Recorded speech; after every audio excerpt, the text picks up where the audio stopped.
Call it sheer confidence.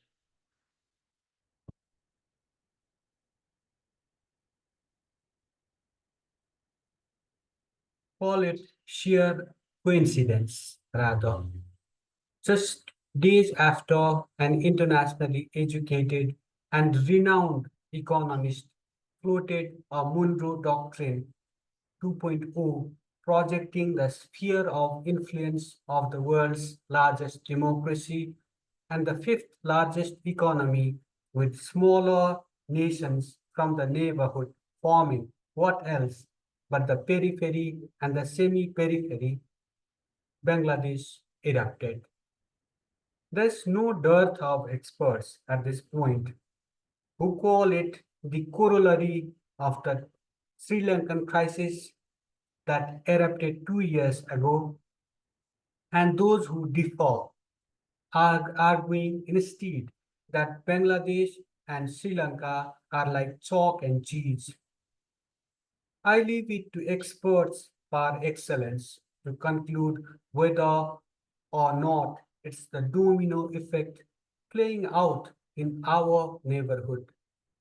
Nonetheless, a groundswell of protests against the Sheikh Hasina government, especially over her leveling of those protesting against the generous job quotas for the children and the grandchildren of the 1971 War of Independence against Pakistan as the Razakars. The Razakars are the collaborators of Pakistan in that war. This brought this labeling brought her regime a regime characterized by dictatorial streaks to an abrupt end on August 5. Almost 20 long years after her ascension to power, that ascension was marked by rigged elections and a brutal suppression of dissent. The situation on the ground, as you can see in this picture also, this Associated Press picture, the situation on the ground was so dire on that fateful day,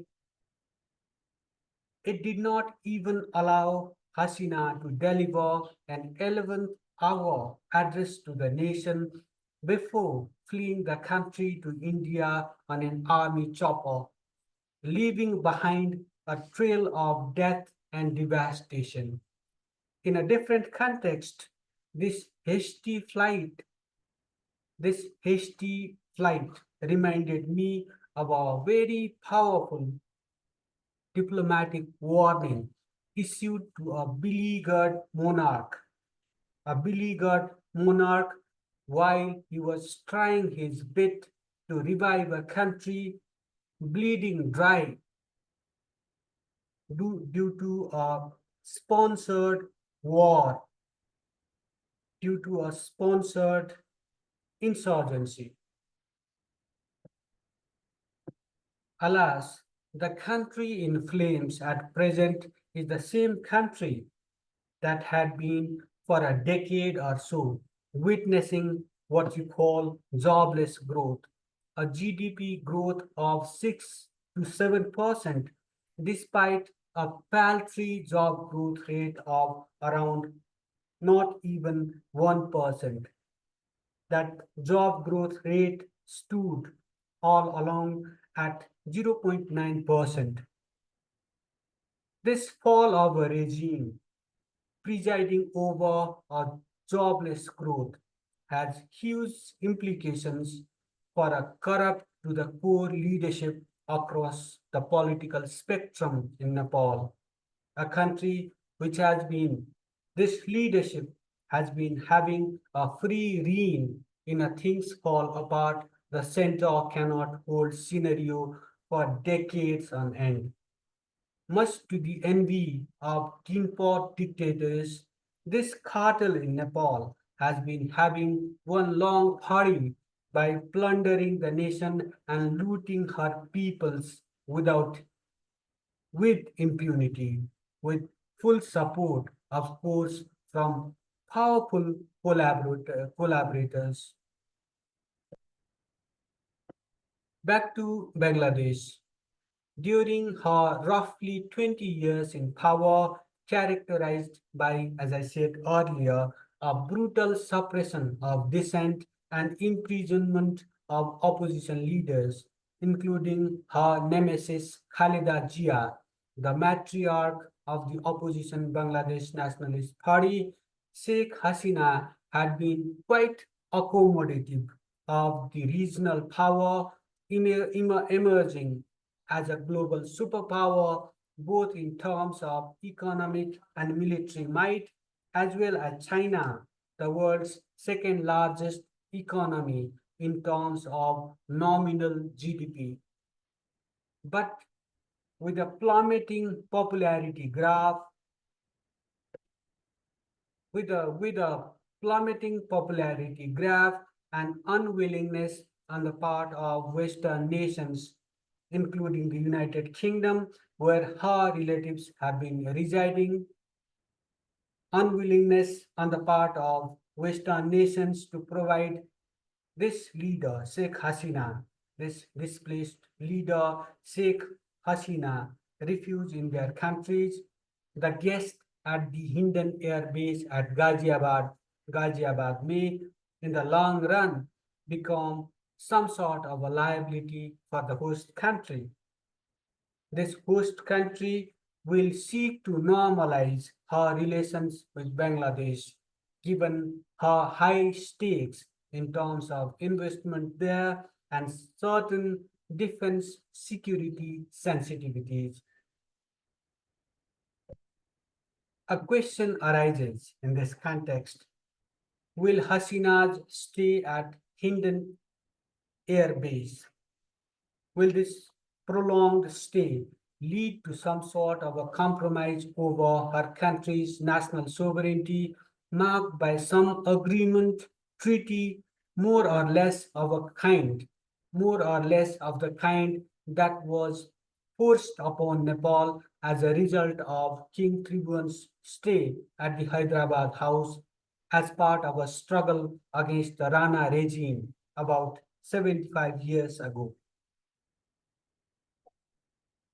This tyrannical regime in Nepal, it had ruled the country for about 104 years, and both the monarch and the political parties had just decided that enough was enough, and they had joined forces in collaboration with India to overthrow that dictatorial regime.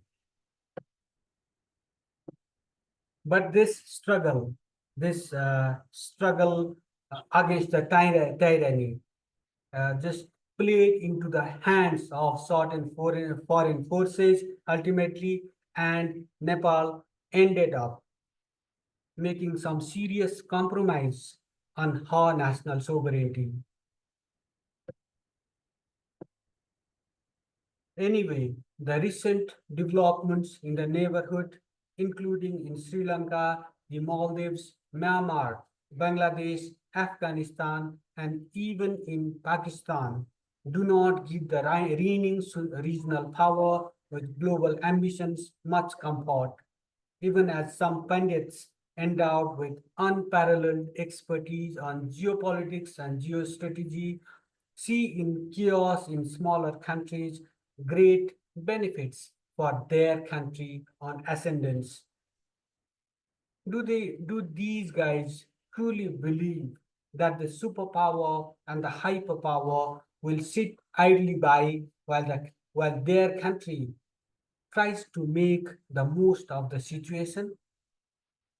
As the ensuing chaos in smaller countries in the neighborhood can indeed have, as this ensuing chaos in the neighborhood can just have detrimental effect on smaller countries while providing the regional power, the hyperpower, and the superpower an opportunity, a golden opportunity at that, to pursue their conflicting interests and turn these smaller countries into one large war front? Will it not be in the best interest of these smaller countries to develop closer relations and stand together for a common cause by not aligning with any of these big guys? I think this is a question worth pondering over. In this critical situation, these countries, they have a unique opportunities.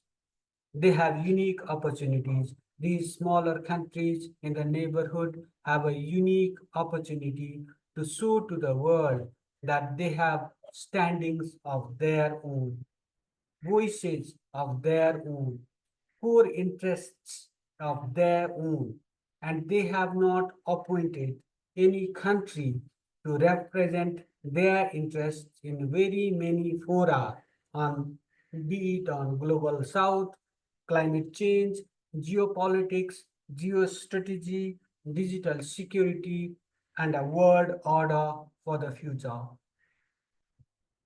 A working unity among them, among these smaller countries, will be vital in protecting each other's vital interests, both in crisis situations and in normal times. A well-coordinated process for the revival of the South Asian Association for Regional Cooperation, headquartered in Kathmandu, without the two ever fighting giants, if they so desire. This process for the revival of SARC can be a right step in the direction of safeguarding the vital interests of these smaller countries caught in a caught in this internecine war conflicts between the reigning superpower, the regional power, and the hyperpower.